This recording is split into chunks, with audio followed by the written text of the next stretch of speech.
Bad roads and potholes, a problem plaguing drivers in Chico. Now the city has a plan to fix that. Action News Now reporter Camille Acevedo is live in Chico. Camille, tell us more about this 10-year plan. Linda, over the next 10 years or so, we will begin to see work being done on several different roads here in the city. Now, these crews will come and repair roads, and I'll explain to you what I mean. So I'm talking about potholes and cracks. This is just an example of a street here that I found in downtown Chico, and I'm going to zoom in a little bit. You could see that it's a big pothole there. I'm not an expert, but seems to be a pothole, cracks, and I drove on here and it was pretty bumpy myself. But anyways, back to this 10-year plan. So it'll be hard for you to drive around Chico without going down a street marked with potholes and cracks. The city's seen the growing problem, is planning how to tackle it now. That way, when it gets to the money and up to pay for it, the project, it will start fixing up those roads right away.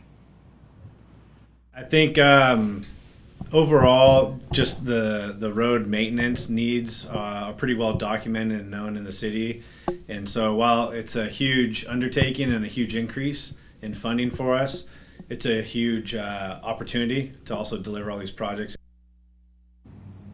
City Council plans to reevaluate the plan in March, more specifically the locations picked for repair first. Reason being, the locations were chosen on the $10 million that the city estimates to receive per year through Measure H. Autobahn tells me that the council could potentially increase that amount, and the more money they have, the more roads that will get fixed. And I think the big question here is when we will start to see this project come into play. I know as a driver, and many people, not only drivers, but people who ride bicycles as well.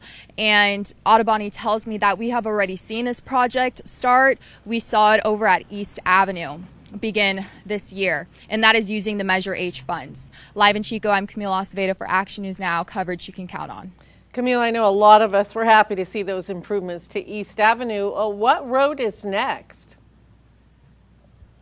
Rio Lindo Avenue, and I was down there earlier today and I spoke to many people who were just passing through, and they tell me that that road really needs repair and that they can't wait until the city begins to work on that. Definitely welcome news. Thank you, Camille.